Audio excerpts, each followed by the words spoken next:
O título desta palestra é Tiranos, Revoluções e Guerras. Parece um título horrível, mas é sobre isso que eu vou falar. E vi uma mulher sentada sobre uma besta escarlate, cheias de nomes de blasfêmia. Apocalipse 17:3. Aqui temos uma igreja que controla a besta escarlate.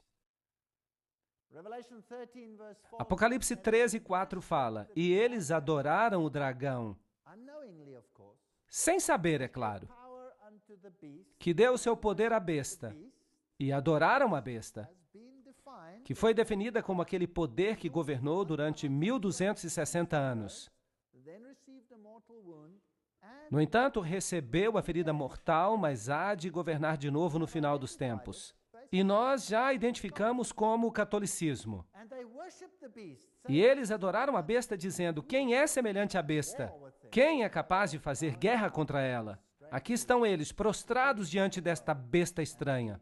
Os reis do mundo, os figurões deste planeta. Eles prestam culto a ela, eles a adoram através da sua obediência. Eles concedendo autoridade estatal para lidar com qualquer questão. Aqui está uma citação interessante do livro Papado, Puseísmo e Jesuitismo. Qual é o objetivo dos jesuítas? De acordo com eles, eles somente buscam a glória de Deus. Mas se você examinar os fatos, perceberá que eles buscam simplesmente o domínio mundial. Vejam que Roma perdeu o domínio universal durante a Reforma Protestante. Isso se tornou um grande problema. Um grande problema. E eles se tornaram indispensáveis para o Papa, que sem eles não poderia sequer existir, porque o catolicismo se identifica com eles. Eles se tornaram indispensáveis aos governadores e são eles que decidem acerca das revoluções. E dessa forma, sob um nome ou outro, são eles que governam o mundo. Vejam que o papado se coroou governante de todo o mundo. O Papa se tornou o governante do mundo. Este é o Sacro Império Romano, que se espalhou por todo o planeta. Se nós olharmos os séculos de revolução, começando em 1750 até 1850, vamos ver a Revolução Americana em 1776, e podemos perguntar aos presidentes que viviam então quem era o responsável por essas revoluções. Então, a Revolução Francesa, em 1789, a Revolução Espanhola, em 1823, a Revolução Polonesa, em 1831, as revoluções alemã e italiana, em 1848, em 1917, tivemos a Revolução Russa. E a partir dessa época, nós passamos a ter guerras, como a Guerra de 1914 a 1918. Essa guerra fez com que a Revolução Russa se tornasse possível. E a Segunda Guerra Mundial de 1939 a 1945. Houve muitos conflitos neste planeta. Quanto sangue foi derramado neste planeta como consequência dessas revoluções? Por quê? Porque um poder quis assumir controle absoluto. E a Bíblia fala que foi o diabo que lhe concedeu esse poder, de modo que todos se sujeitassem a esse poder, e a nenhum outro. Vamos dar uma olhada nessa breve cronologia aqui. 1717, esse é um período em que houve muitas conflagrações neste planeta. A grande loja maçônica da Inglaterra foi fundada.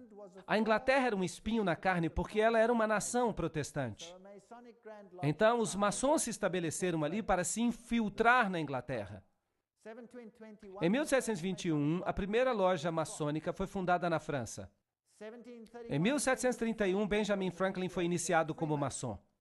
Em 1738, a Igreja Católica Romana condena a maçonaria. Agora, isto foi uma jogada brilhante. É isso que se chama pensamento dialético. Você cria uma organização, você se volta contra ela, os seus membros internos pertencem à organização, mas as pessoas que estão de fora, elas percebem que você se distanciou da organização e por isso nada que ela faz é culpa sua. Percebe a inteligência nisso? Mas vejam que todas as lojas maçônicas continuaram no Vaticano e todos os cardeais continuaram seus membros. deveria ser um exército protestante, sob o controle da ordem jesuíta, e nós apresentamos uma palestra inteira sobre isso. Aquela palestra sobre quem está por trás das sociedades secretas, e ela está disponível.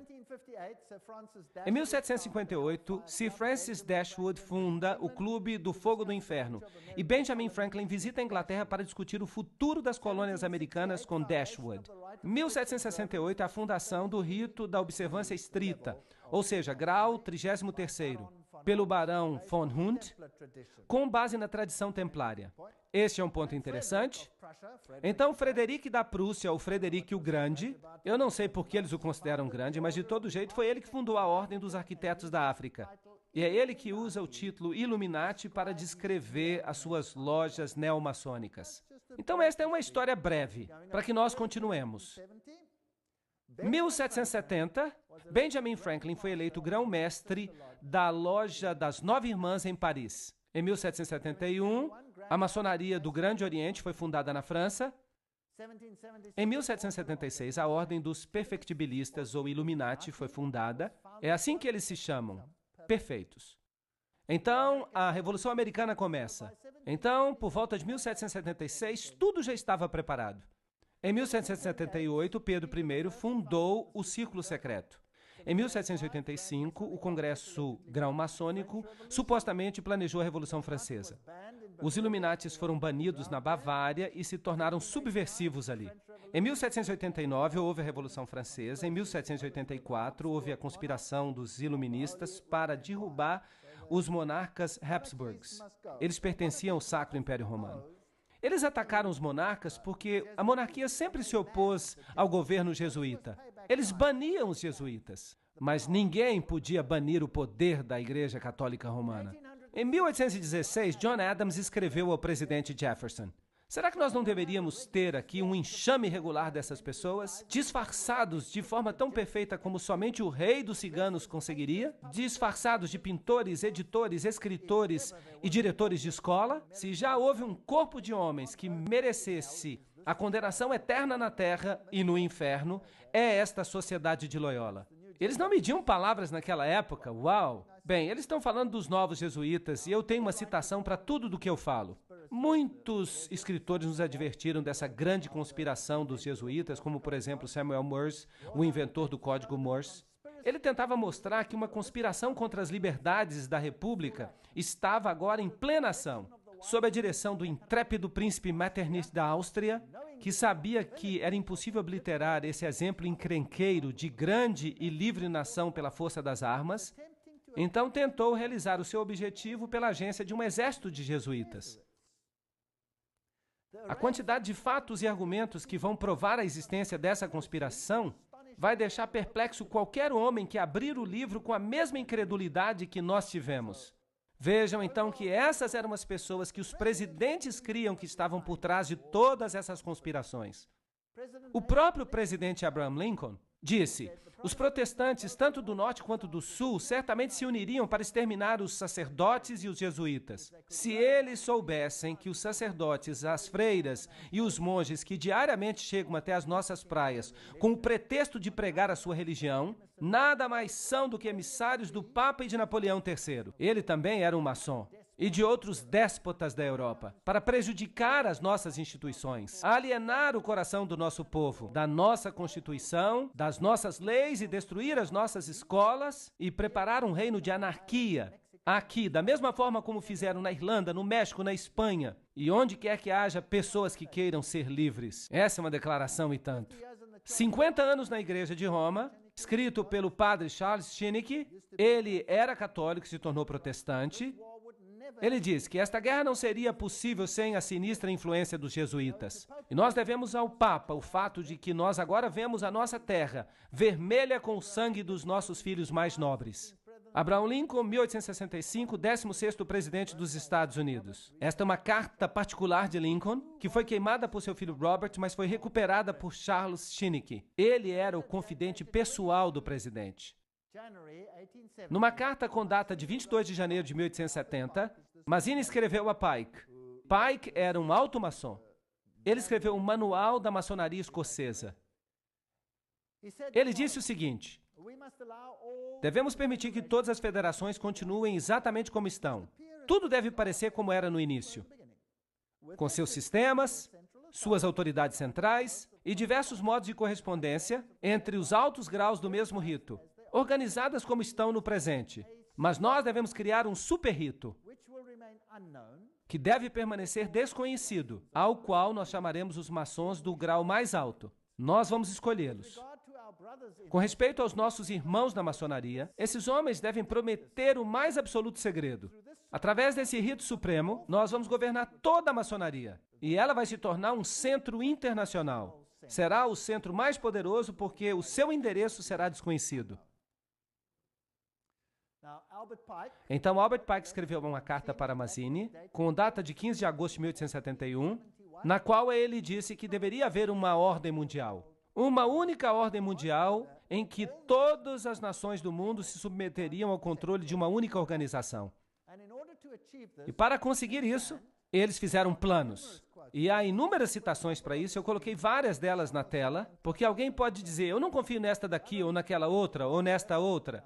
Então há referências aqui embaixo, referências aqui em cima, haverá referências em outros slides, de fontes diferentes. Ele disse, e por falar nisso, isso estava à disposição lá no Museu Britânico, e era exibida ali até que foi tirado dali. A Primeira Guerra Mundial, para derrubar o poder dos czares da Rússia, protetores da ortodoxia, e produzir um Estado comunista ateu. Será que isso aconteceu? Claro, e foi escrito muito antes do evento. Muito antes do evento. Isso foi escrito em 1871. Mas essa guerra começou em 1914. A Segunda Grande Guerra Mundial. Isso também foi escrito muito antes do evento. Fazer guerra entre a Grã-Bretanha e a Alemanha para fortalecer o comunismo como antítese da cultura judeu-cristã e produzir um Estado sionista em Israel. Será que eles conseguiram alcançar esse objetivo? Sim. De fato, depois dessa guerra, Israel assumiu a forma presente, sob a proteção da Inglaterra.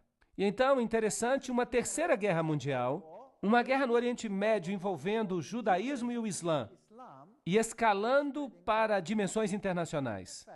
Isso é fascinante. Você acha que esta é uma das cartas? O que você acha? Sim, parece que nós estamos na trilha certa. Então veja aqui uma outra citação, se alguém não quiser acreditar na primeira citação. Mazzini e Pike desenvolveram um plano para 3 guerras mundiais para que eventualmente toda a nação pudesse dispor a entregar a sua soberania nacional a um governo mundial. A Primeira Guerra deveria terminar o regime dos czares na Rússia. A Segunda Guerra deveria permitir que a União Soviética controlasse a Europa. A Terceira Guerra Mundial deveria ocorrer no Oriente Médio entre os muçulmanos e os judeus e resultaria no Armagedon. Interessante. Agora, como eles pretendiam fazer isso? Vamos ler o que Albert Pike escreveu sobre essas guerras e como essas guerras seriam desencadeadas. Aqui está uma citação. Devemos desencadear os nihilistas e os ateus. Vejam, o destruidor e os ateístas. E provocaremos um formidável cataclisma social, que em seu horror mostrará claramente às nações o efeito do ateísmo absoluto, a origem da selvageria e o tumulto mais sangrento. Então, por toda parte, os cidadãos obrigados a se defenderem contra a minoria dos revolucionários exterminarão esses destruidores da civilização.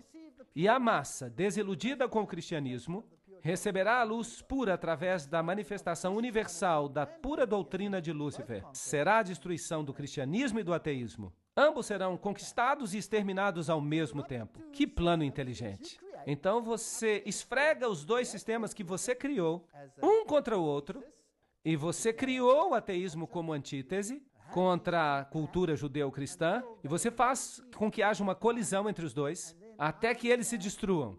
E disso você vai obter uma nova ordem mundial e uma nova religião, que será muito mais esotérica e honrará a Satanás. Esse não é um plano muito esperto?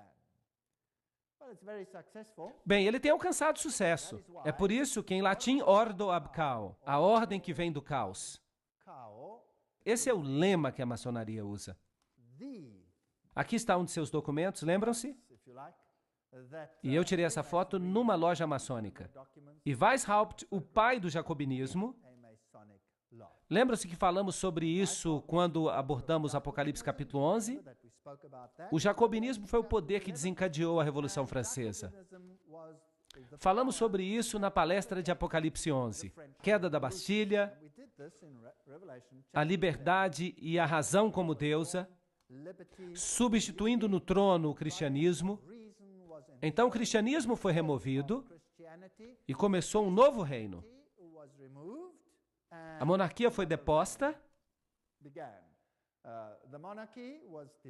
Luís VI e sua esposa perderam a cabeça. Maria Antonieta foi decapitada. E isso acabou com a monarquia. Então Robespierre, que era o líder dos clubes jacobinos, iniciou um reino de terror. E o derramamento de sangue, a sua violência, não tem rivais no que nós já vimos antes. E Voltaire foi o principal filósofo da Revolução Francesa. E vocês podem procurar em qualquer enciclopédia britânica. Essa enciclopédia vai lhe dizer quem era Voltaire. O que ele era? Jesuíta. Eles vão dizer que ele era um jesuíta renegado, que deixou a Igreja Católica Romana para escrever contra ela. Não, não, não. Ele estava simplesmente desempenhando o seu papel com perfeição, porque eles estavam estabelecendo uma antítese. Vocês se lembram do voto que o jesuíta faz? Que eu vou ficar dos dois lados e vou fazer isso com perfeição, desde que no final das contas a Igreja-mãe vença. Bem, segurar uma caneta é estar em guerra. No contrato social, o homem nasce livre. Por toda parte, ele está em cadeias. Um homem pensa que é mestre dos outros, mas ele permanece mais um escravo. Isso é verdade, mas e se você tiver criado a escravidão? Para criar a miséria, para causar a revolução. Será que isso é possível? Então, os filósofos se unem e eles escrevem uma nova Constituição. É a origem dos direitos humanos. Declaração da Revolução Francesa no século XVIII. A Declaração dos Direitos Humanos, o olho que tudo vê e pertence a Lúcifer, a serpente com a cauda na boca, a serpente doadora de vida, serpente eterna, e você tem esse chapéu jacobino esquisito aqui, no topo da espada. E se você observar esse conjunto todo, então você vai ver esse feixe de varas atadas umas às outras. Qual é o nome dessas varas? Vocês se lembram? Fasciae. Fasciae. Um feixe de varas amarradas juntas. E no topo das fasciae você tem esse chapeuzinho estranho. Era um chapéu jacobino. Vejam como ele era. Esta representação é melhor. Também é chamado de capuz frígio. Ele era usado em Roma antiga pelos escravos emancipados, como marca de sua liberdade, mas foi adotado na Revolução como o capuz da liberdade. É isso que eles dizem às massas. Mas eu vou lhe dar o significado real. Aqui está o deus Mitra. E aqui ele está matando o touro. E ele está usando um cachorro, uma cobra e um escorpião. E eles estão abocanhando as partes mais delicadas deste touro. Ele o está destruindo com animais impuros. Trata-se da guerra contra Cristo. Vejam o aspecto do seu chapéu. Seu capuz frígio. Então, trata-se do mitraísmo. E o catolicismo nada mais é do que mitraísmo. O mitraísmo era a religião da Pérsia, era a religião de Roma e é a religião da Igreja Católica Romana. Há 7 graus no mitraísmo. E o grau mais elevado se chama padre. E então você tem uma congregação. Quem na Igreja Católica tem uma congregação e é chamado de padre? O sacerdote. Certo? E ele poderia ser um membro de vários grupos. E também os padres católicos. Eles podem ser o que quer que seja, jesuítas, franciscanos, dominicanos, podem ser membros de qualquer outra ordem. Ciro Grande foi o primeiro a elaborar uma carta com os direitos humanos. A ferida mortal, como nós descrevemos, só para refrescar a sua memória, em 21 de fevereiro de 1798, Papa Pio VI é destronado por Napoleão. O anel foi tirado do dedo e ele morreu no exílio. Agora pensem nisso. Se Napoleão era um maçom, então ele estava sob o controle de quem? Da ordem jesuíta.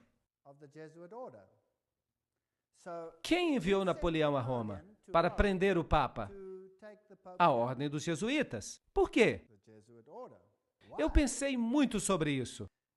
Dentro da Igreja Católica Romana, há inúmeras ordens. E nem sempre há uma harmonia perfeita entre elas. De fato, a ordem dos jesuítas gradualmente assumiu o controle das outras ordens. Os cavaleiros de Malta não cederam facilmente. Foi difícil submeter-se aos jesuítas. E os dominicanos, eles batiam cabeça contra os jesuítas. De fato, o Papa tirou a Inquisição dos jesuítas e a entregou aos dominicanos. E isso criou enorme tensão. E na Revolução Francesa foi a ordem dominicana que foi destruída, não os jesuítas. Eles continuavam no controle da situação. Então havia algumas questões dentro da própria igreja, e eles tinham que ser resolvidos para obter todo o controle da situação. E de fato, no Concílio de Trento, muitos católicos se levantaram e falaram: a palavra, e somente a palavra. Não pensem que tudo que já aconteceu na Igreja Católica foi sempre contra a palavra. Não. E Martinho Lutero, ele também teve o seu impacto. E então muitos estavam na linha e por isso a Igreja precisou de uma limpeza. Agora, havia outro problema. E o problema é o seguinte: a reforma havia enquadrado Roma como anticristo. Agora, se a reforma identifica Roma com o anticristo, qualquer movimento que saia de Roma será olhado com o quê? Com suspeita. Então, por que não aparentemente destruir o papado e fazê-lo ressuscitar livre de tudo aquilo que era contra ele? Ressuscitado como um poder final em completo controle dessas organizações.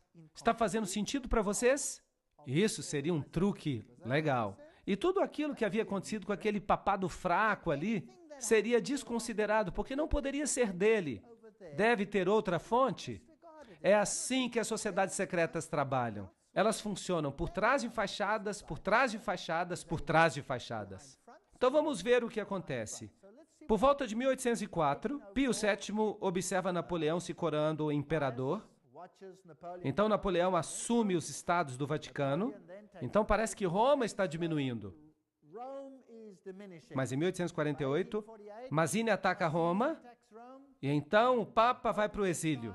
Então o poder papal desaparece e os protestantes ficam relaxados, basicamente. E essa é uma coisa perigosa a se fazer.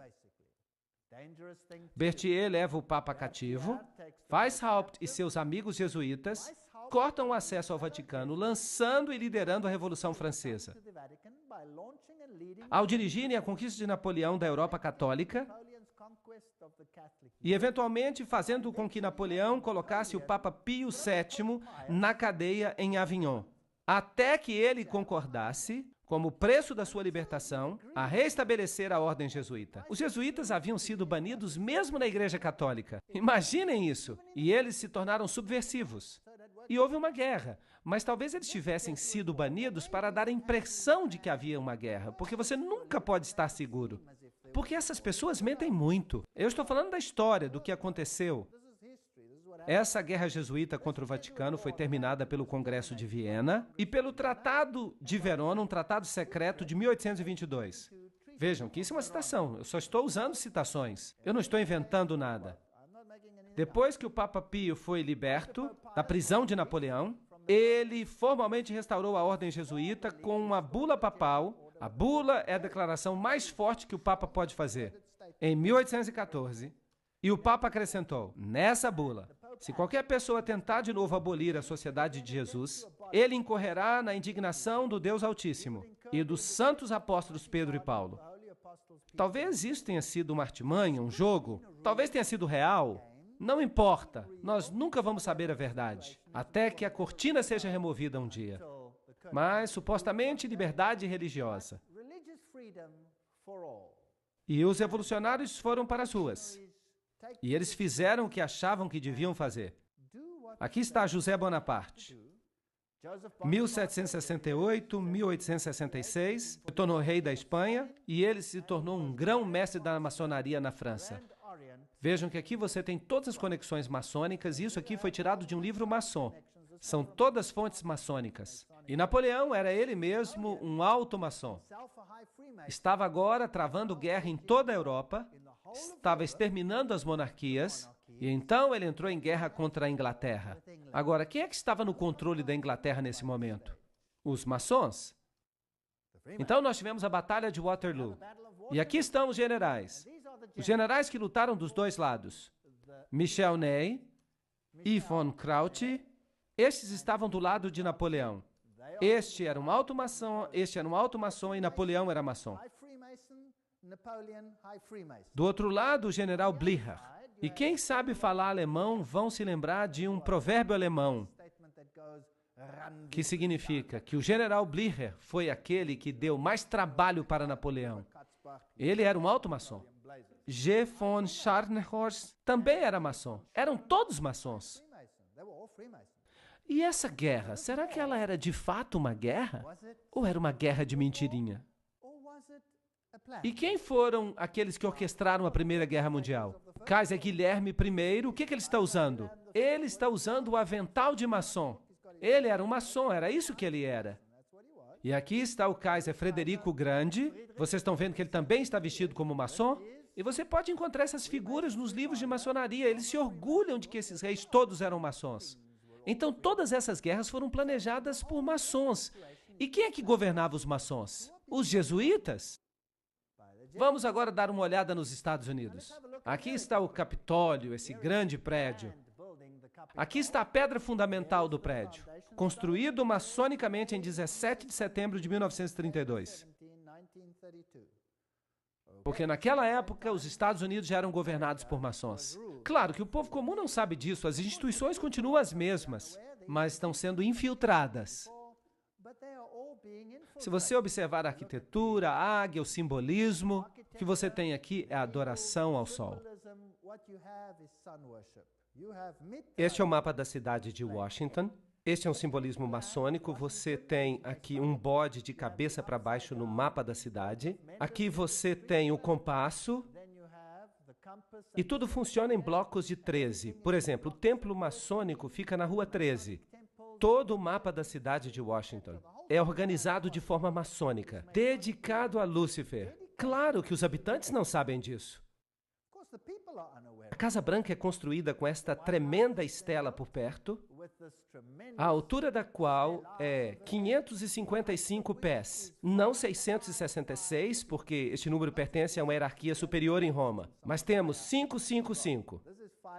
Não é interessante que Hollywood também usa o número 555? Vocês já notaram que quando eles estão mostrando um programa de televisão, o número telefônico disponível é sempre 555, blá, blá, blá, blá e outra coisa? O número é o número de Hollywood. O nome Hollywood significa a madeira que é usada para fazer o bastão de uma bruxa. É um número dedicado a Lúcifer, um número de bruxaria. Mas isso não nos interessa agora. Aqui está a estela. Quem construiu os alicerces da cidade?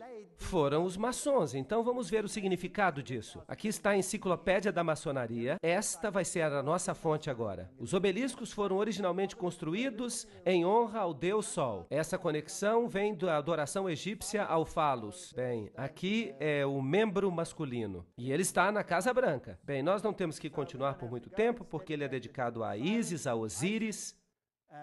Bem, aqui está a estrutura. Agora, a estrutura militar é um pentágono, que é o centro mais alto do pentagrama, no qual 13 bruxas ficariam, de modo que elas consigam propagar uma maldição. Então, esta também é uma estrutura com tons de bruxaria. Bem, é apenas um edifício, mas tem algumas conotações.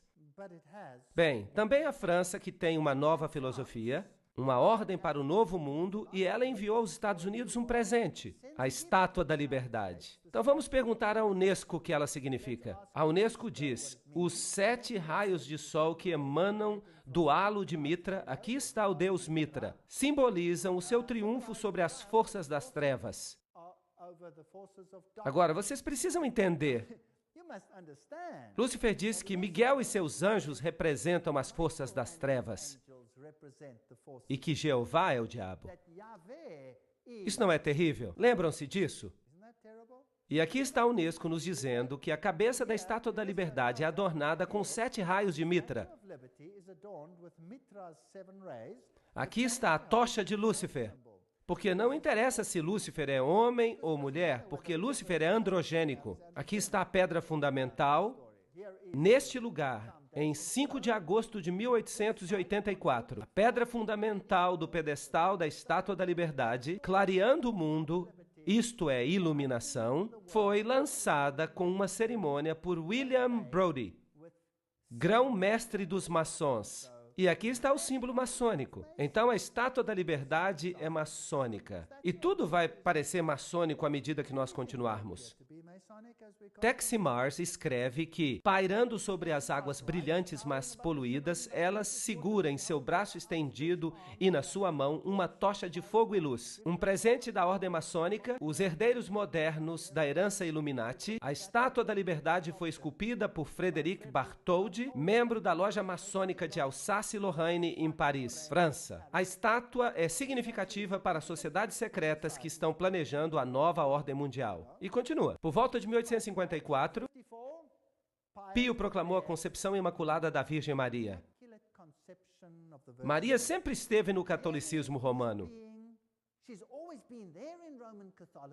Mas agora Maria está sendo colocada no centro e está sendo legitimada como a Mãe de Deus e como uma entidade celestial. Em 1869, Pio reúne o primeiro Concílio Vaticano em Roma e em 1870 o dogma da infalibilidade papal é publicado. Agora temos um outro Deus na Terra. Esse é o triunfo do ultramontanismo.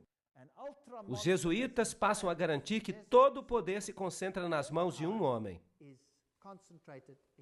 O que acontece então? Em 1917, a Revolução Russa. E você tem então uma mensagem de Fátima. Há uma ligação com o Islã aqui. Na próxima palestra vamos falar exatamente disso. A Rússia se converterá. O Santo Padre consagrará a Rússia a mim. Então houve uma visão do inferno e então há uma visão de que o presente Papa sofrerá um ataque na tentativa de assassiná-lo. E aquilo aconteceu. Bem, não é difícil, você planejou tudo desde o início, dizer o que vai acontecer. Percebem? Não é muito difícil. Vamos então ver agora os paralelos entre a Revolução Francesa dos Jesuítas e a russa. Eles funcionam assim. As duas revoluções se basearam nos escritos comunistas dos maçons, Voltaire e Marx. Os jesuítas aperfeiçoaram o comunismo em seus sítios no Paraguai. Eles testaram no Paraguai se funcionaria ou não. Eles o aperfeiçoaram lá. As duas revoluções saquearam as igrejas estatais, as duas revoluções terminaram com a monarquia. Em ambos casos, as dinastias Bourbon e Romanov haviam expulso os jesuítas. Eles foram embora nos dois casos, e eles não queriam arriscar de novo. As duas revoluções produziram repúblicas apenas na forma, mas tinham monarquias absolutistas no poder. Eram controladas pelas pessoas que estavam no poder. As duas revoluções declararam o ateísmo como a religião do Estado. As duas revoluções realizaram um reino de terror com uma polícia secreta de inquisição. E, imaginem, foi mesmo um reino de terror. Milhões morreram. Stalin é pessoalmente responsável pela morte de milhões de pessoas. As duas revoluções resultaram em ditadores militares responsáveis pela eliminação dos que discordavam. O mesmo padrão, se funcionou uma vez, por que não usá-lo de novo? As lições aprendidas nessas repúblicas platônicas, lá no Paraguai, elas forneceram a base para o Manifesto Comunista de Marx, pela qual toda a nação da Terra seria diminuída a uma redução guarani, assim destruindo a classe média branca protestante, à medida que restaurasse o feudalismo comunal da Idade Escura de César e do Papa. Isso é uma citação. É uma declaração forte, mas ela resume tudo.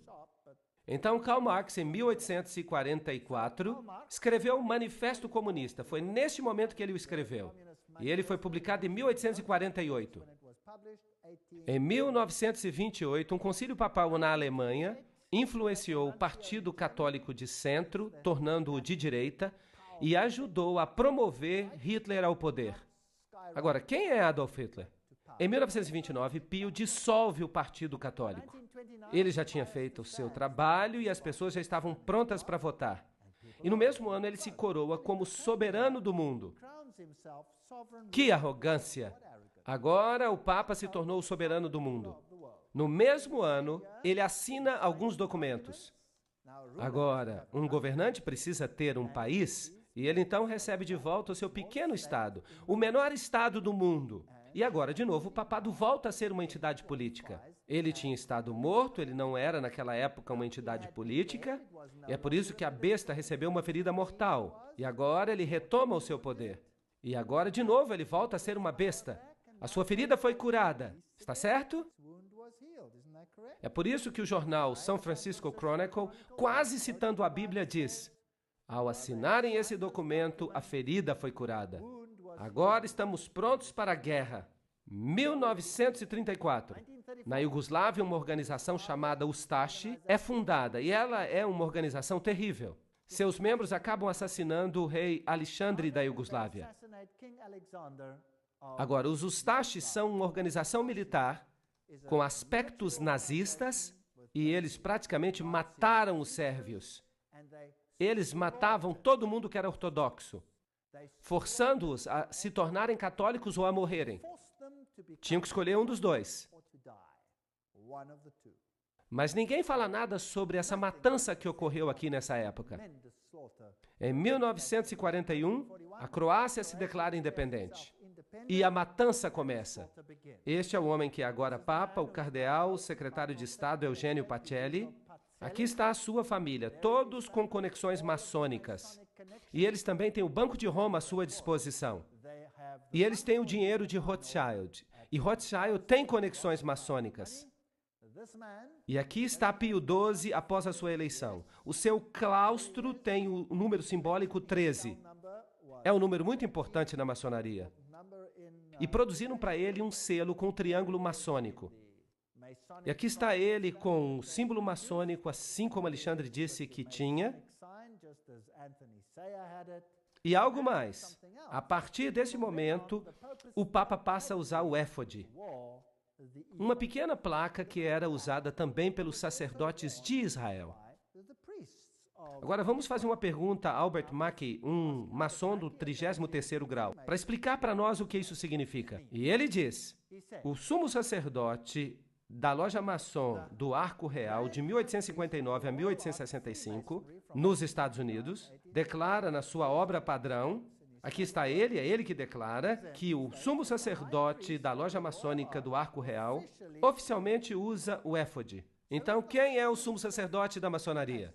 Ali está ele, o Papa. Bem, Pacelli visitou os Estados Unidos e conversou com este homem, o presidente F.D. Roosevelt. Notem que esta aqui é a foto de uma loja maçônica que talvez nunca devesse ter sido mostrada ao mundo, e talvez eles estejam zangados porque ela se tornou conhecida. Mas ela mostra Roosevelt em sua roupa maçônica. E aí está ele com o seu capuz na cabeça. Aqui está recebendo um aperto de mão maçônico. Percebem como o aperto de mão maçônico é? E numa próxima palestra eu vou falar sobre o que tudo isso simboliza. Por que eles estão usando esses capuz? E ele nomeia Myron Taylor como emissário especial ao Vaticano. Vamos olhar agora uma lista dos líderes políticos da maçonaria nos Estados Unidos. Eu só vou fazer citação de fontes diferentes, de páginas da internet. Vocês podem verificar isso, só para mostrar quem está no controle atualmente. Nós vamos passar rapidamente por esses nomes, mostrando os graus nos quais se encontram. Bill Clinton, 33º grau. Newt Gingrich, 33º grau. Bob Dole, 33. Jack Kemp, 33. Storm Thurmond, 33. Colin Powell, 33. Jesse Helms, 33. Barry Goldwater, 33. Al Gore, maçom, talvez grau 33. Aqui está outro James Monroe, Andrew Johnson, James Garfield, McKinley, Roosevelt, é claro, William Taft, Franklin Roosevelt, Harding, Lyndon Johnson, Gerald Ford, Ronald Reagan, George Bush, todos eles, Yitzhak Rabin, Yasser Arafat, Príncipe Philip, Duque de Kent e muitos outros. Aqui está outra fonte. Saddam Hussein, isso é interessante. Vamos ter que falar dele. Ele também era grau 33 na maçonaria. Tony Blair, grau 33. Gerhard Schröder, primeiro-ministro da Alemanha, grau 33. Benjamin Netanyahu, grau 33. Yasser Arafat, grau 33. Ronald Reagan, Gorbachev, Helmut Kohl, Shimon Peres. Helmut Kohl também faz parte do Comitê dos 300. François Mitterrand, grau 33. Ele era da Loja Maçônica Grande Oriente. Yitzhak Rabin, Willy Brandt. Todos esses aqui eram maçons. Aqui há mais. Joseph Stalin, ele era um dos Illuminati, que fazia parte da Loja do Grande Oriente. Leon Trotsky, também da Loja do Grande Oriente. Henry Kissinger, membro do Comitê dos 300. J. Edgar Hoover, grau 33. Cecil Rhodes, Aleister Crowley. Walt Disney era um maçom do grau 33. Olaf Palme, Al Gore, Tony Blair. Joseph Mengele. Isso é interessante. Ele era o assassino em massa dos nazistas. Ele era um dos Illuminati. Robert McNamara. Estão todos aqui, até Billy Graham. Vamos continuar. John Glenn, Buzz Aldrin. Todo mundo que já fez uma viagem até o espaço precisa ser maçom. Dos graus mais elevados. Edgar Mitchell. Vamos continuar. Francis Bacon, Lord David Owen, todos os grandes negociadores. Richard Holbrooke. Eu só estou passando por alguns. Alan Greenspan, Peter Wallenberg, a Rainha Elizabeth, que é a rainha dos Bilderbergers. O Príncipe Felipe, a Rainha Beatriz, ela pertence ao Comitê dos 300. O Príncipe Bernardo da Holanda, também do Comitê dos 300. E nós podemos continuar lendo. Ted Kennedy, Rockefeller, o Barão Guy de Rothschild, Hillary Clinton, que é uma dama da Sexta Ordem, ela é uma maçom muito elevada. Albert Pike, é claro, vocês também conhecem. Bertrand Russell, Otto de Habsburg, todos estes são maçons. Aqui está Edgar Hoover, o presidente Dwight D. Eisenhower. Aqui está ele honrando com uma grande cruz de grau 33, numa cerimônia especial da Casa Branca, e eles não têm vergonha de nada disso. Praticamente todos os presidentes dos Estados Unidos estão na galeria presidencial da loja. Eu mesmo tirei esta foto. Eu entrei na loja maçônica, eu entrei na sessão dos presidentes e eu tirei cada uma dessas fotos. E então saí. Eu não fiz isso. De qualquer forma, eles estão todos ali. São todos maçons. Se você olhar o dólar americano, coisas muito interessantes aconteceram na época de Roosevelt. Há este símbolo no dólar, há aquele outro símbolo no dólar. Nós não temos tempo para explicar tudo. Aqui está a frase, em Deus confiamos, o número 1. Se você observar este símbolo aqui, está escrito, assim começa a nova ordem dos séculos. Agora, se você intercalar o hexagrama, então você vai ter ASNOM, que é um anagrama da palavra maçom. Se você olhar do outro lado, você vai perceber alguns objetos e então se aponta para... E então está escrito ARLTO, abreviatura de Arlington. Há muitas coisas sobre as quais eu poderia falar, muitas coisas interessantes. Se você observar o número 1, se você observar essa pequena meia-lua, há uma estrutura aqui. Será que você consegue ver? É um microponto. Você tem que olhar com uma lupa e você vai perceber uma pequena coruja na lua. E ao redor nós temos uma teia de aranha. Há muito simbolismo aqui. Agora, se você observar as moedas antigas, vai perceber que as antigas divindades eram associadas à coruja. E quando nós fizemos uma visita àquele bosque na Boêmia, o que eles adoravam lá? A grande coruja da Boêmia. E vocês viram os presidentes dos Estados Unidos curvados diante da coruja da Boêmia. Foi muito assustador. Agora, observem este símbolo. Aqui está o olho que tudo vê, pertencente a Lúcifer. Ele ainda não está integrado à base do triângulo. Quando ele for integrado, Lúcifer terá o seu reino. Aqui está. Assim começa a nova ordem dos séculos. A nova ordem das épocas. E há 13 níveis aqui. Na base encontra-se a data da independência dos Estados Unidos, que é também a mesma data da fundação dos Illuminati. Você tem a teia de aranha, símbolo da nova era. Você tem aqui uma faixa, um laço, que pertence a Lúcifer. Você pode percebê-lo aqui, nesta Igreja Católica Romana. Aqui você tem Anubis, aqui você tem a Fênix, o símbolo de Júpiter, do deus Júpiter, a caveira com os ossos, e aqui está a fita. Estão vendo? Tem uma associação com Júpiter. Todos esses símbolos nos dizem uma mesma história interessante. Do outro lado, você tem esse símbolo. Há 9 penas, há 13 flechas. há 13 folhas, há 13 pentagramas, eles recebem a forma de um hexagrama, você tem a águia, você tem uma declaração aqui, é pluribus unum, entre muitos um, ou seja, nós vamos unir todos os povos. Este é o simbolismo de uma nova ordem mundial. Está no dólar. O mundo todo será unido sob um governo central. E este governo será submetido ao controle de Lúcifer, não a Jesus Cristo. Agora, Jesus Cristo sabe disso, permite que isso aconteça e Ele está no controle. Ele nos diz de antemão que isso vai acontecer. E então, no final da história, será Jesus que vai governar este planeta.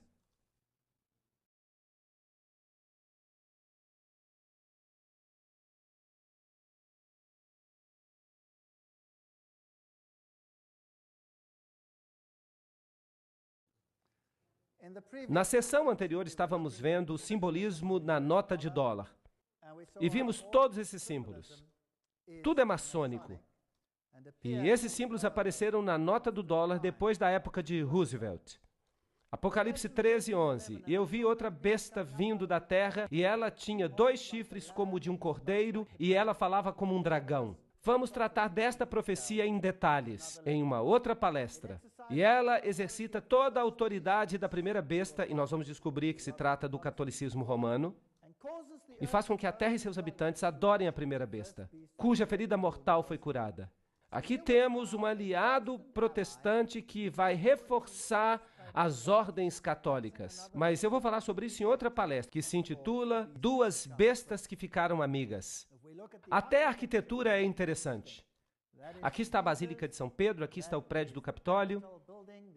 A arquitetura é idêntica. Claro que o prédio foi planejado, o prédio americano, pelos maçons. E quem é que controla os maçons? A ordem dos jesuítas. Agora vamos observar um pouco o simbolismo aqui. Vamos ver umas questões interessantes. Agora estamos prontos para a Segunda Guerra Mundial. E aqueles países que vão desempenhar os papéis mais importantes são os aliados. Este homem aqui, Winston Churchill, e ele era o quê? Maçom do grau 33. Nós já vimos o presidente Roosevelt na sua roupa de maçom.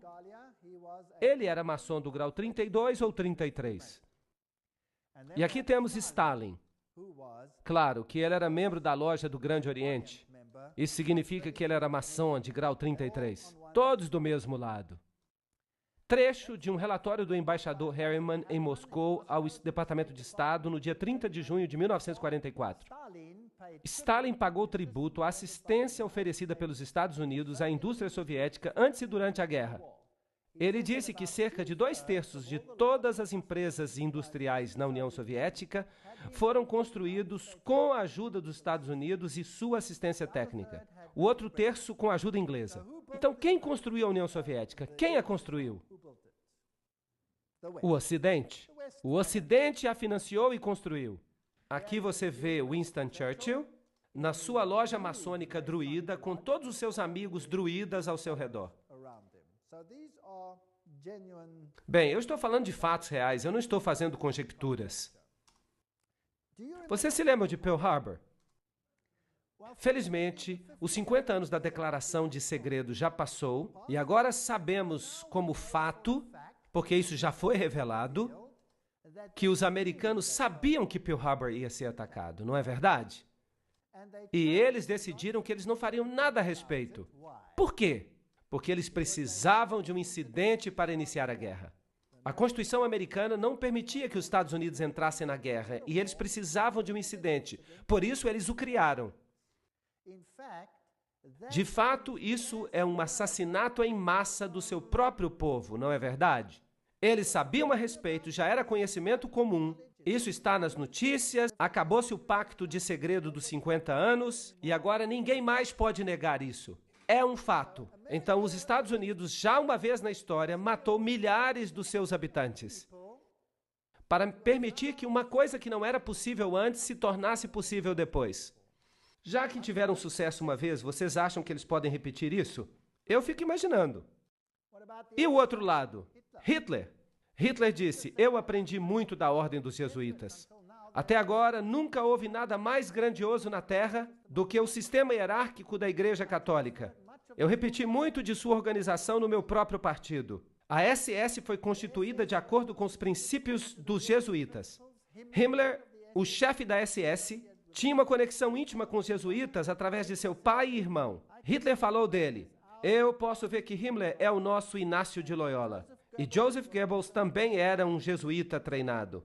Então vemos os dois lados. Quem os controlava a ambos? Os mesmos partidos.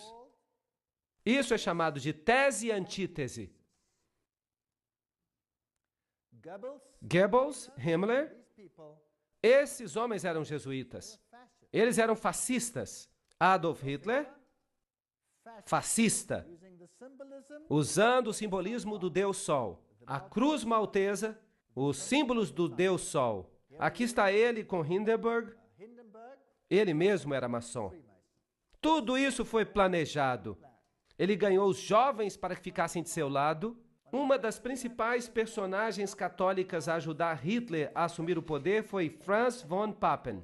E Franz von Papen era, obviamente, o líder do Partido Católico. Foi ele que promoveu a Hitler. Então pode-se dizer que a Igreja Católica promoveu a Hitler. Essas duas fotos têm significado maçônico, mas vamos falar sobre isso mais tarde. Vejam que os símbolos que o Terceiro Reich escolheram eram símbolos maçons. Vejam que houve uma aliança feliz no início, mas depois ela deteriorou. Percebam aqui uma saudação do tipo maçônico. Hitler se reuniu com os líderes da igreja e vejam aqui os cardeais fazendo a saudação a Hitler. Percebam que a igreja se envolveu intimamente com o movimento nazista. Aqui estão vários cardeais saudando a Hitler. O Papa e o Führer. Vejam que até hoje há uma dificuldade muito grande para que o Papa Pio seja canonizado por causa das suas conexões com o movimento nazista. Aqui está o novo bispo do Reich, Ludwig Müller. Ele era protestante, estava saudando a Hitler. Ele está apertando a mão com Hitler. Vejam que o bispo protestante anterior já não mais existia, porque Hitler o havia executado. Então, este aqui era uma marionete. Vejam aqui, católicos e protestantes, um do lado do outro. Tentem entender a guerra. Vamos pensar sobre ela. Quem é o problema em termos da Igreja Católica? Em primeiro lugar, a Igreja Ortodoxa no Oriente havia sido um problema, mas a Primeira Guerra Mundial resolveu isso. O czar tinha sido removido e a Igreja Ortodoxa foi sujeitada, como serão todas as igrejas, para que tudo pareça certo, ao ateísmo comunista. Mas os líderes do comunismo eram todos católicos. De fato, eu já viajei a muitos desses países e os mais velhos me disseram daquelas pessoas: agora nós entendemos. Porque os líderes do regime comunista, porque todos eles frequentavam a Igreja Católica. Se eles eram ateus, por que eles eram católicos tão bons? Esse exército poderoso é então construído, a Alemanha é dividida. O norte da Alemanha, e particularmente o lado oriental da Alemanha, é todo protestante. São luteranos, e todos eles são céticos em relação ao papado. Mas o sul da Alemanha é todo católico. Nos países ortodoxos, como toda a União Soviética, você tem a igreja ortodoxa controlando a mente das pessoas. Agora, desde que o comunismo assumiu, isso foi reduzido, foi sujeitado. A igreja ortodoxa foi sujeitada ao Estado. Então vem uma guerra tremenda. E os símbolos levados aqui são os símbolos de Lúcifer. São também usados na teosofia. Você pode vê-los aqui. Aqui está a suástica. Aqui está a serpente que vê tudo. E o próprio Adolf Hitler era um tremendo ocultista. É claro que, como iniciado jesuíta, é isso que ele tinha que ser. Mas a roupagem externa de religião que ele tinha era o catolicismo. Você encontra a mesma suástica aos pés de Buda. E como eu já lhes disse antes, Foi um sacerdote jesuíta, o padre Stempfel, não Hitler, que realmente escreveu Minha Luta. Então, um jesuíta escreveu o livro. A SS tem o mesmo símbolo da caveira e ossos. Notem aqui a caveira com os ossos cruzados. E aqui temos o lema: a minha honra é ser leal. O princípio da lealdade. A SS tinha sido organizada por Himmler de acordo com os princípios da ordem jesuíta e ela se transformou numa espécie de nova Inquisição. E qualquer pessoa que não obedecesse ao sistema era destruída. Nós lemos muito na literatura atualmente a respeito dos 6 milhões de judeus que foram mortos. Mas nós nada lemos sobre 2,5 milhões de pessoas brilhantes que viviam na Alemanha. Todos os professores, todos os intelectuais e os alemães mais educados foram mortos por Adolf Hitler. Vejam que um regime assim não pode tolerar as pessoas pensantes. Então eles diminuem a capacidade mental das pessoas. O que eles precisam ter são as massas e a elite, os catecúmenos e então do outro lado a superelite. Isso é irritante. Lembram-se daquele jornal jesuíta? Civiltà Católica? Esse é o órgão dos jesuítas. E ele diz francamente: o fascismo é o regime que corresponde mais intimamente aos conceitos da Igreja de Roma. E o fascismo é fascinante. Desculpem-me o trocadilho. O fascismo tem apenas um líder central. Vejam, o Papa, eventualmente, um líder central. Um líder central e controle absoluto sobre as pessoas, e ainda assim as pessoas acreditam que são livres, porque essas pessoas obtêm tudo o que pedem. E vejam que, diferentemente do comunismo, as pessoas têm direito à propriedade, mas esse direito é um direito qualificado. E eu vou explicar isso numa próxima palestra. Aqui estão as fáscias, lembram-se delas, um feixe de varas, sempre acompanhadas por um machado que simboliza o poder sobre a vida e a morte, carregadas pelos oficiais romanos como símbolo de autoridade. Sob a República, o cônsul ou pretor, quando ele começava uma expedição, ele fazia os seus votos no Monte Capitolino. É onde o Vaticano se encontra hoje. Isso é muito simbólico. Ele era aclamado imperator, em outras palavras, um líder, por suas tropas. Ele decorava suas fáscias com flores de louro e, na sua volta, ele depositava garlândias sobre o Monte Capitolino. Tudo leva a Roma. É uma história fascinante. Onde você encontra as fáscias, você deve saber que Roma está por trás delas. As fáscias podem ter esta forma, ou então o machado pode estar no meio, ou pode ser uma lança, como foi na Revolução Francesa. Tudo isso aqui é fáscia. Onde as fáscias podem ser encontradas? Em 1888, a campanha do futuro presidente Grover Cleveland, Benjamin Harrison o derrotou, mas Cleveland foi reeleito para um mandato não consecutivo em 1892. Aqui está a águia em pé sobre 2 fáscias. Conseguem ver? Fascismo oculto nos Estados Unidos. Vocês sabiam que os Estados Unidos deveriam estar tão longe do fascismo quanto o Ocidente é do Oriente? Bem. Não é fascinante que, se você olhar o Capitol e você for bem alto lá no edifício, você vai perceber, aqui temos fáscia. Então, eventualmente, os Estados Unidos vão se tornar um país fascista. Ninguém creria nisso. Há 50 anos, há 500 anos, há 10 anos, talvez até mesmo há 5 anos. Mas hoje, o que vocês acham? Será que nós estamos vendo hoje um controle absoluto sobre os indivíduos, assim como acontecia na época da SS? Será que uma nova lei vai aparecer para proteger as pessoas em relação ao Estado? Sim ou não? Vocês já ouviram falar da lei dos patriotas? Muitas leis interessantes vão aparecer. Que tipo de governo é esse? Interessante? Aí está. Vocês sabiam que a fáscia por trás do pódio da Assembleia Legislativa em Washington, D.C.? Nós temos uma espécie de machado de ouro. Sim, o machado das fáscias. Parece que eles sempre souberam isso. Só estão esperando uma oportunidade. Aqui temos moedas romanas antigas com as fáscias. Aqui estão as fáscias atrás de uma moeda de 10 centavos. nos Estados Unidos, com a chama ali. Fáscias também no dólar americano. Aqui temos a insígnia da Guarda Nacional, ela tem fáscias, há fáscias na Estátua da Liberdade.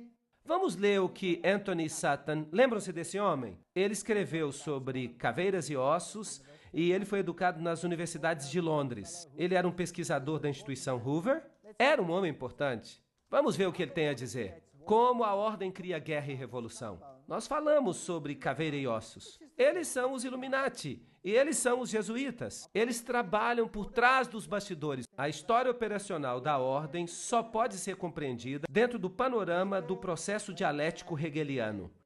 Hegel foi o homem importante que disse que sempre precisamos criar dois opostos, a tese e a antítese. Ele disse, esfregue um no outro, não importa quantas pessoas morram nesse processo. Então você vai conseguir o que você realmente queria. Desse axioma se segue que o conflito controlado pode criar uma história predeterminada. Por exemplo, quando a Comissão Trilateral discute a administração de conflito, nós já lemos esta citação antes, então vamos pulá-la. A síntese, ou seja, a aproximação, buscada pelo estabelecimento, é chamada de nova ordem mundial. Sem administração de conflito, essa nova ordem mundial nunca vai existir. As ações individuais e aleatórias na sociedade jamais levariam a essa síntese, porque elas são artificiais, portanto, elas precisam ser criadas. Você escuta sobre uma guerra aqui, outra guerra acolá, você escuta falando de revoluções. As revoluções precisam ser financiadas, mas ninguém fala sobre quem financia as revoluções. Quem é que financia as revoluções? Quem as administra? Então você tem os nazistas contra a União Soviética, você tem a Coreia do Norte, o Vietnã do Norte, um monte de gente contra os Estados Unidos, e esses conflitos, eles produziram lucros e empurraram o mundo cada vez mais perto para um único governo mundial. E não é lógico que seja isso que Satanás queira. Ele quer um governo único mundial. Na filosofia de Hegel, o conflito da direita política e a esquerda política, ou tese e antítese nas expressões de Hegel, é essencial para avançar o movimento da história e produzir a própria mudança histórica. Vocês já notaram que todas as nações do mundo têm um partido de direita e um partido de esquerda? Já ouviram falar disso? E no seu país também há, senão não haveria razão para nós votarmos. Há sempre dois. Agora vamos dar uma olhada como isso funciona. O presidente Woodrow Wilson fez esta declaração. É um presidente falando. Alguns dos homens mais importantes dos Estados Unidos, nas áreas do comércio e da manufatura, eles sabem que há um poder tão organizado, tão sutil, tão completo, tão onipresente que seria melhor eles não falarem sobre ele em voz alta, quando eles tentam condená-lo. Ahá! Aqui está o poder que controla todas as coisas. Karl Marx, no Capital, ele propõe que o capitalismo seja a tese e o comunismo seja a antítese. Por isso, há jesuítas que defendem o capitalismo e há jesuítas que defendem o comunismo. O conflito de opostos deve, no sistema hegeliano, produzir uma sociedade que não seja nem capitalista nem comunista. Isso é síntese. Além do mais, no esquema hegeliano de eventos, esta nova síntese refletirá o conceito do Estado como Deus. E o indivíduo será totalmente subordinado a esse Estado poderoso. Qual é, então, a função de um parlamento ou de um congresso para os hegelianos? Essas instituições existem meramente para permitir que os indivíduos sintam que suas opiniões têm algum valor e para permitir que um governo tire vantagem de qualquer sabedoria que o camponês pode acidentalmente demonstrar. Certo? Agora vamos ver o que o próprio Hegel fala. Vocês vão ouvir agora o grande filósofo Hegel, a quem todos os políticos se inclinam. Ele diz, em virtude dessa participação, a liberdade e o orgulho subjetivos, com sua opinião geral, os indivíduos podem se demonstrar palpavelmente eficazes e desfrutar da satisfação de sentir que eles valem alguma coisa. Em outras palavras, não passamos de idiotas. Quando você vota, em quem você está votando? Eu vou lhe dizer para quem você está votando. Eu sempre falo isso. Você vota ou para o diabo de rosa ou para o diabo de azul. O voto não faz diferença alguma, é uma anedota. A política é uma piada. A guerra, o conflito organizado das nações para os hegelianos, é apenas o resultado visível do conflito entre ideias. Na opinião de John Dewey, o mais querido hegeliano do sistema educacional moderno, diz: a guerra é o mais eficiente pregador da vaidade de todos os interesses meramente finitos. Ela coloca um fim àquele egoísmo peculiar ao indivíduo, pelo qual ele alega que a sua vida e a sua propriedade pertencem a ele ou à sua família. Entenderam isso? Você pode dizer, claro que Roma não acredita assim. Ah, eu vou lhe mostrar algumas bulas papais que vão fazer os seus cabelos arrepiarem. Compare isso com o espírito e a letra da Constituição dos Estados Unidos. Ela diz exatamente o oposto. Para esses elitistas, o Estado é supremo. E a elite autonomeada que governa o Estado age de fato como o próprio Deus na Terra. Os outros não passam de catecúmenos, massa, gado. Os livros das faculdades apresentam a guerra e a revolução como resultados meramente acidentais das forças em conflito. Nesses livros você encontra a evidência de que as revoluções precisam de financiamento e que a fonte desse financiamento é, em muitos casos, Wall Street. Os veículos operacionais para a criação de conflitos. A chave da história moderna está nos seguintes fatos. Os elitistas estão intimamente associados aos marxistas e nazistas. Eles participam dos dois lados, porque o que eles criaram não passa de um jogo. Neste memorando, nós apresentaremos o conceito de que a história mundial, certamente desde 1917, reflete deliberadamente o conflito criado com o objetivo de causar uma síntese, uma nova ordem mundial. Vamos ver como funciona. Aqui está a ordem. A tese é a Rússia marxista. A Segunda Guerra Mundial acontece. A antítese é a Alemanha nazista. Quem os financia? Quem financia os russos? A companhia Guarantee Trust. E quem financia os nazistas? A companhia Guarantee Trust. E então você tem a companhia W.A. Harriman, etc. E você tem as mesmas pessoas deste outro lado. As mesmas pessoas financiam os dois lados. E então você tem a Revolução Bolchevique em 1917. E então em 1933 Hitler sobe ao poder. Há um conflito entre os dois, há muito lucro. E então, o resultado depois da Segunda Guerra Mundial, as Nações Unidas são criadas como o primeiro passo para a nova ordem mundial. O financiamento é para os dois lados. Em 1948, a corrida armamentista. Em 1950, Maria passa a receber peregrinações. Em 1950, Francis Matthews diz que é necessária a guerra nuclear com a Rússia e começa a disputa entre os dois. Vejam quantas pessoas foram mortas por Stalin. Entre as 1.766.188 vítimas até o início de 1922, cifras obtidas dos documentos soviéticos, cerca de 5.000 eram sacerdotes, professores, freiras, etc., da Igreja grega. Mas logo a perseguição se estendeu aos milhões de luteranos, reformados, batistas, metodistas e especialmente os cristãos menonitas. A circulação da Bíblia não foi apenas proibida, mas passível de exílio. Foi isso que Stalin fez. Stalin matou milhões. Nós ouvimos de 6 milhões de judeus, mas é melhor pensarmos em termos de 30, 40, 50 milhões de pessoas. Quando falamos de Stalin, o maior assassino em massa que este mundo já conheceu. Foster Dulles, presidente Kennedy. Qual é a história aqui? Aqui está Kennedy, e ele é casado com esta jovem, Jacqueline. E eles começaram a dirigir os Estados Unidos em direção a um tremendo conflito. Todos os presidentes têm jogado esse jogo. Eventualmente, esse presidente morre. E este aqui assume. Lyndon Johnson. Querem saber algo interessante? Um presidente tem que fazer um juramento à Bíblia para que ele possa assumir o cargo. Vocês sabiam que Lyndon Johnson se recusou a fazer o juramento pela Bíblia? Lyndon Johnson fez o juramento com a juíza Sarah T. Hughes. Logo após o assassinato, a juíza trouxe uma pequena Bíblia para que fosse feito o juramento. Mas esta foi substituída por um missal romano, um livro de missas, que estava no avião. Então ele se recusa a jurar pela Bíblia, ele jura pelo missal católico. Isso não diz algo, não é interessante? Eu acho isso muito interessante. Então por que esse presidente teve que morrer? Ele era católico, afinal das contas. Será que é possível que nem todo católico seja tão facilmente enganado? Aqui está o desfile das motocicletas passando. Aqui está a senhora Kennedy ajudando os agentes. O agente Clint Hill sobe no carro. Ele sobe na traseira depois do tiro no presidente. Aqui estão as rosas que ela recebeu.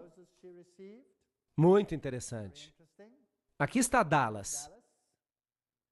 22 de novembro de 1963. John Fitzgerald Kennedy, 35º presidente dos Estados Unidos, visitou Dallas. Isso é interessante. Vejam o número 11 ali em cima. Aqui está o edifício. Aqui está o edifício de onde ele saiu. Ele foi aparentemente assassinado daquela janela. É isso que dizem. Aqui está uma visão mais ampla. Aqui está a placa. E eles escreveram ali o que aconteceu. Em 22 de novembro de 1963, esse edifício ficou notoriamente conhecido quando Lee Harvey Oswald, e alguém teve o trabalho de sublinhar isso, supostamente, atirou no presidente John Kennedy e o matou. A maioria das pessoas não crê que Lee Harvey Oswald assassinou o presidente. O carro do presidente veio por esta rua. Esta árvore ainda não existia. E o tiro saiu daquela janela lá em cima. E o assassinato aconteceu mais ou menos no lugar onde eu estou em pé para tirar esta foto. Note que quando o carro veio aqui, ele estava deste lado da estrada. E imaginem centenas de pessoas em pé de cada lado da rua. E aqui há uma pequena elevação e você pode avançar um pouco mais nela. Você vai chegar até uma cerca. E se você olhar dessa cerca, você vai ver a rua aqui. E aparentemente, quando os tiros foram disparados, cerca de 100 pessoas, inclusive a polícia, eles não correram na direção do edifício, eles correram para essa elevação na direção da cerca. Então, por que eles correram para frente do presidente e não para trás do presidente? Aparentemente, se diz que Lee Harvey Oswald deu o tiro por trás e ele foi o único a dar tiros. Ele deu um tiro por trás e o atingiu aqui. Seria um tiro maravilhoso, por falar nisso. Só há um problema. A cabeça do presidente não foi para frente, ela foi para trás. E ele então o atingiu na garganta. E havia uma pequena entrada na frente e uma saída enorme por trás. E eu pergunto, o tiro chegou pela frente ou por trás? Pela frente? Não apenas isso. Houve tiros também de outros lugares. E eles se intercalaram de modo que todos eles atingiram o presidente. Há evidências que até mesmo o motorista, que era canhoto, se virou e deu um tiro no presidente com um revólver também. Ele foi acertado inúmeras vezes. Das testemunhas que correram na direção da cerca, cerca de 100 deles, quase todos eles, exceto por uma ou duas mulheres que foram ridicularizadas, foram também assassinados. Isso não é estranho? Você não acha que seria estranho todas as testemunhas morrerem? É estranho. Este foi um dos maiores encobertamentos a existir. Aqui está a cerca. E quando você olha para cá, era assim que era. Alguém por trás da cerca poderia atirar. Esta seria a visão de trás da cerca. Eu tirei esta foto. E o carro estaria aqui. E ele teria atingido o presidente desta distância bem curta. E ele o teria atingido pela frente. E é interessante que a cabeça do presidente se moveu para trás e para o seu lado esquerdo. Uau! Assim. Isso significa que ele deve ter recebido o tiro do lado da frente? Certo? Isso não é lógico? Muito bem. Será que sou eu que estou dizendo isso ou isso é conhecimento público? Isto é conhecimento público. Mas, no entanto, é negado pelo governo. Ele só tem um bode expiatório, Lee Harvey Oswald. Aí está o lugar onde Kennedy morreu, bem na direção daquela cerca.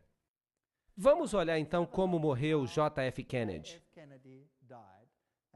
Vamos ver como a televisão mostrou essa questão. E você então vai ter a sua própria opinião. Vamos ligar o som. Dallas, Texas, 22 de novembro de 1963. Presidente John F. Kennedy assassinado. 37 anos depois, o povo americano ainda não sabe a verdade. Vamos voltar àquele dia de Dallas. O dia foi 22 de novembro, o horário logo antes do almoço. O primeiro disparo foi ouvido quando as motocicletas se aproximavam da praça. Aqui, as motocicletas violaram as regras do próprio serviço secreto. Quando o carro virou, ele diminuiu a velocidade de 60 para 15 km por hora. Foi aí que os disparos foram ouvidos. Por 6 segundos, os ocupantes do carro de Kennedy foram atingidos por balas. Kennedy colocou a mão na garganta. Então sua cabeça explodiu. Por causa da grande força, ela se moveu para trás e para a esquerda. Só aí o carro do presidente acelerou. Lyndon Johnson, o novo presidente, criou uma comissão federal para investigar o caso. A comissão Warren nos deu a versão oficial. Lee Harvey Oswald tinha agido sozinho. Mas se todos os tiros vieram de trás, por que então a cabeça do presidente se moveu para trás? E por que tantas pessoas, inclusive a polícia, não correram em direção ao armazém de livros onde Lee Oswald estava, mas na direção da cerca? Se a comissão de Warren estava certa, por que tantas testemunhas disseram ter visto algo completamente diferente? Do relatório oficial, cerca de 177 pessoas morreram simplesmente porque sabiam demais. No momento em que Kennedy foi morto, criou-se um grande encobertamento. As testemunhas foram ameaçadas e muitas foram mortas. Jean Hill, entrevistada logo após. Um tiro foi ouvido e ele pôs a mão no peito. Então houve um intervalo. E então 3 ou 4 tiros foram ouvidos de novo. Nessa hora, a escolta acelerou. Conosco agora está Jean Hill, que estava mais perto do carro do presidente no momento dos disparos do que qualquer outra pessoa. A senhorita Hill é uma professora primária em Dallas e ela tem vivido sob o medo de morrer nos últimos 29 anos. Eu entendo que 2 homens que se diziam agentes do serviço secreto entrevistaram você logo depois do assassinato. O que eles perguntaram? Eles me perguntaram o que eu tinha visto, eu disse a eles. Eu tinha visto o presidente ser atingido, eu tinha visto o atirador e que eu tinha ouvido de 4 a 6 tiros.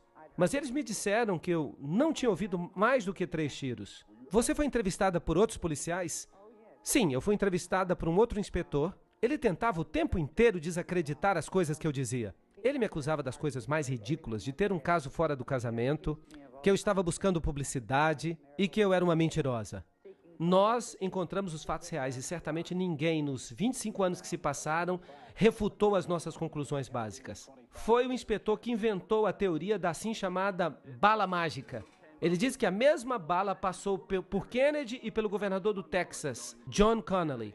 Mas a bala foi encontrada mais tarde, virtualmente intacta, na maca de hospital de Connally. A verdade, se ela tivesse sido conhecida, se ela tivesse saído, teria revelado que foi uma conspiração. Uma conspiração para matar o presidente e ela necessitava de um bode expiatório, alguém que pudesse levar a culpa. Havia coisas demais que nós não deveríamos ter visto, como o teste de parafina dado a Oswald, que provou conclusivamente que Oswald não tinha disparado o rifle naquele dia. Ou a câmera espiã encontrada em posse de Oswald, que lhe havia sido dada pelo governo americano. Ou a carta de Oswald ao nosso senhor Hunt, pedindo a sua próxima missão. O único Hunt que nós conhecemos neste caso é Howard Hunt, da CIA, que tinha um escritório juntamente com Oswald em Nova Orleans. O escritório pertencia a Guy Bannister, um membro do FBI. Não apenas o endereço dele estava nos panfletos favoráveis a Castro de Oswald, mas a conta que Oswald usava para imprimir os panfletos pertencia à CIA. Howard Hunt com a CIA, Guy Bannister com o FBI e Lee Harvey Oswald, todos no mesmo escritório. Aqui está uma teoria de como o presidente Kennedy foi morto. A escolta de Kennedy deveria virar 2 vezes, levando diretamente a uma triangulação. O primeiro tiro partiu da cerca, atingiu a Kennedy na garganta. O segundo tiro veio do edifício Daltex, perto do armazém de livros. Ele entrou nas costas de Kennedy. O terceiro tiro veio do canto sudoeste do depósito de livros, no 7º andar. O quarto tiro veio do Daltex. Ele errou por pouco, atingiu o meio-fio, ferindo um transeunte. O quinto e o sexto disparos foram feitos quase simultaneamente, do depósito e da cerca. Ambos atingiram a cabeça de Kennedy. Um da parte de cima, movendo-o para frente, e então, um instante mais tarde, um de cima, movendo-o para trás. Outra teoria inclui o motorista, o agente do serviço secreto William Greer, como um dos atiradores. Observem o motorista atentamente. Aqui você vê o passageiro na frente, virando para trás, olhando para o presidente. Em vez de pulando para ajudá-lo, ele volta-se para frente. O motorista agora está se virando. A arma aparece e ele dispara. Você o verá repetidamente nessas sequências. Kennedy já foi atingido na garganta. Ele está caindo para a esquerda. O motorista agora começa a virar. O seu braço esquerdo passa por cima do ombro direito. E ele dispara agora. De novo você vê o motorista virar. De novo a arma aparece. Ele está se virando de novo. A arma aparece, ele dispara. Você pode ver claramente ele se virando. A arma aparece sobre o seu ombro direito. Uma das primeiras atividades de William Greer, o motorista, depois que a limusine presidencial chegou ao Hospital Parkland, foi conseguir um balde e uma esponja com água. E ele começou a lavar o sangue e pedaços de cérebro que estavam na limusine do presidente. Há uma nova teoria sobre o assassinato de John F. Kennedy.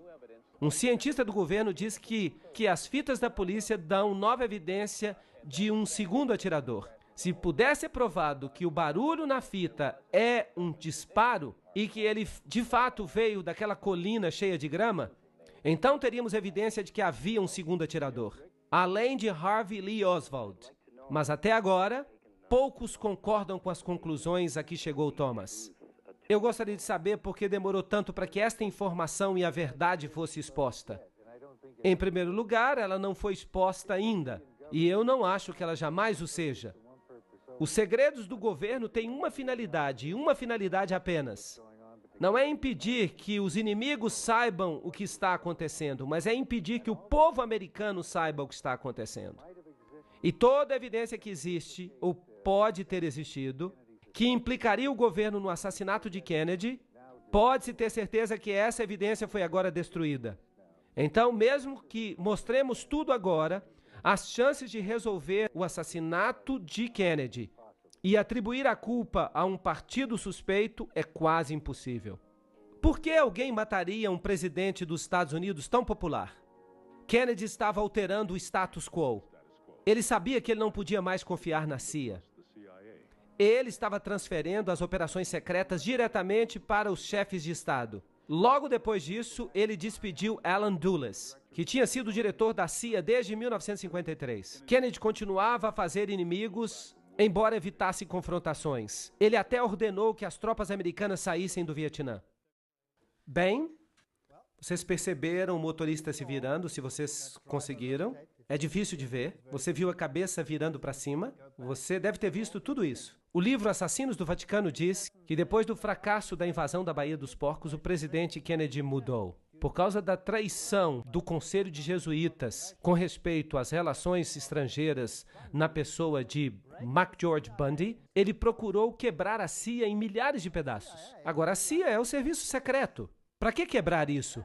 Então ele exigiu a volta da moeda americana até o padrão de ouro. Isso era um grande problema. Isso pararia o tesouro americano. E uma outra coisa que ele disse, eu vou separar a igreja do Estado. Eu acho que isso foi um grande engano. Um engano aos olhos dos jesuítas. Lembrem-se que Loyola disse, finalmente vamos ganhar uma engenhosa ascendência sobre princesas, nobres e os magistrados de todos os lugares, para que eles estejam dispostos a nosso comando de sacrificarem até mesmo suas relações mais íntimas, seus amigos mais próximos, quando dissermos que é para o nosso interesse e vantagem. Isso é fascinante. Nós sabemos que Jacqueline Kennedy cresceu num convento jesuíta. Mas vamos deixar assim. Um dos principais escritores dos discursos de Nixon durante 3 anos inteiros foi o padre jesuíta, reverendo John McLaughlin. Ele escrevia os discursos de Nixon por um salário de $32 mil por ano. Era muito dinheiro naquela época. E aqui está o próximo presidente, Gerald Ford. Era um maçom de grau 33. Eu tirei esta foto eu mesmo numa loja maçônica. E ele assina dizendo que é um maçom de grau 33. Essa gente não é quem ela diz que é. Quando nós olhamos para ele, e nós olhamos esses apertos de mão e a aliança santa entre o papado e os Estados Unidos da América, e por falar nisso, esta foto é muito importante. E Reagan nomeou este homem para ser um representante no Vaticano. Em 1987, o Papa João Paulo II visita os Estados Unidos e o presidente Reagan se encontra com ele e diz, quando falardes, ouviremos. Não há nenhuma separação entre igreja e Estado aqui, pois de todo o nosso coração nós desejamos tornar esta terra melhor ainda. E o Papa respondeu, Eu venho como amigo, amigo da América e de todos os americanos. Católicos, ortodoxos, judeus, todos os homens de boa fé. Isso é interessante. Vejam aqui os dois juntos. De novo, esta é uma foto maçônica, mas não vamos falar em detalhes. Esta também é outra foto maçônica, mas não vamos entrar nos detalhes. Como é que eles planejavam as viagens deles? Vamos perguntar a eles. Aqui está Ronald Reagan, planejando a sua visita ao presidente da Rússia. Gorbachev propôs uma reunião em Reykjavik, na Islândia. Washington concordou. Os astrólogos escolheram a data e o tempo da partida e às 9h45 de 9 de outubro, Reagan viajou para Reykjavik. Uau, ele está agora agindo como Nabucodonosor. Vamos chamar os astrólogos para que eles nos digam quando esta reunião deve ocorrer. Vocês sabem? O 11 é uma data muito importante. Os presidentes morrem nela, os edifícios caem nela. O meu Papa é João Paulo II. Confirmo para vós, como o Papa do meu segredo, o Papa sobre quem eu falo às crianças durante as aparições, o Papa do meu amor e da minha tristeza. É isso que Maria aparentemente disse às crianças, lá em Fátima. Este é o Papa do meu segredo. Significa que Maria havia predito que haveria uma tentativa de assassiná-lo. E os canais modernos, através do Padre Golby, dizem que este é o Papa da promessa. Bem, Malachi Martin, no livro As Chaves deste Sangue, obra aprovada pelo Vaticano, escreve claramente a nova agenda, a agenda do céu, o grande plano de Deus para a nova ordem mundial já começou. E o Papa João Paulo entrará agora na arena, no final do jogo do milênio, como muito mais do que um mero gigante geopolítico da sua época. Ele era e continua sendo o confiante e sereno servo do grande plano. Eles estão usando linguagem maçônica. Ele vai ser o poderoso chefão, o líder. Todo esse derramamento de sangue, todas essas guerras, na Alemanha o que aconteceu? O que a guerra fez à Alemanha? A Segunda Guerra Mundial. O norte da Alemanha ficou devastado. Foi uma bola de fogo. E isso era ilegal em todas as convenções. Eles jogaram bombas de fogo no norte da Alemanha. Hamburgo foi destruída por uma bomba de fogo. Agora, as bombas de fogo não destroem apenas alvos militares. O que elas destroem? Elas queimam as pessoas vivas. Elas foram jogadas para destruir as pessoas. E então, na Alemanha Oriental, todo o conclave protestante foi separado e entregue à Rússia Soviética por 2 gerações. E foram obrigados a seguir o ateísmo. Hoje não há mais protestantes lá. O protestantismo foi destruído, a Igreja Ortodoxa foi subjugada, todos ficaram sujeitos a Roma. Milhões de sérvios morreram. Milhões. Houve uma matança nesses últimos séculos, como o mundo jamais viu antes. Por quê? Para obter total controle do mundo. Vejam o que Gerard Newkirk diz. Nas últimas 2 décadas, especialmente durante a administração de Reagan e os últimos 2 anos com George W., os Estados Unidos estão se parecendo menos com uma democracia e mais como uma criatura fascista altamente evoluída. Isso não é interessante? Eu não estou dizendo nada, eu só estou lendo. Esvaziados das idiosincrasias e dos defeitos de seus progenitores, os que praticavam isso. Esta forma de fascismo tem uma máquina de propaganda que é indubitavelmente a mais eficiente que o mundo já viu. Nós estamos num período de tempo interessante. E aqui nós vemos o George com o Papa. E aqui vemos o primeiro-ministro da Inglaterra com o Papa. Todos esses milhares de pontos de luz. Eles são maçons do grau 33. Eles são membros das caveiras e ossos. São Illuminati. É um maçom de grau 33. Com o Papa. Vamos ver agora esta fotografia. Aqui está o presidente George W. Bush com o Papa, debaixo da fotografia de Inácio Loyola. Quem vai ser o grande líder espiritual da nova ordem mundial? Preste atenção nesta foto. O Papa sentado no altar de Corazim. Isso ocorreu quando ele visitou Jerusalém, Israel, recentemente. No fundo, nós vemos Cristo, com um livro aberto onde está escrito: Amai os vossos inimigos. Virei em breve. O que mais você vê? No trono, uma cruz de cabeça para baixo. Ali está o Papa de novo com uma cruz de cabeça para baixo. Símbolo da vitória de Lúcifer sobre Cristo. A situação é uma situação triste. Nós olhamos os ensinamentos do iluminismo, nós observamos os ensinamentos da ordem maçônica, das sociedades secretas, e nós vimos que Lúcifer é o Deus deles. São eles que dizem isso. E então, o que devemos fazer? Sair dela, povo meu, para que não participeis de seus pecados. Eu creio que nós estamos no limiar da história. Eu acredito que os eventos finais estão se desdobrando. E eu creio que nós não precisamos ter medo, porque Deus disse que Ele lhes daria a oportunidade para que eles se revelassem. A apostasia final contra Deus vai terminar na maior vitória que o universo já testemunhou. E logo, o reino da glória começará.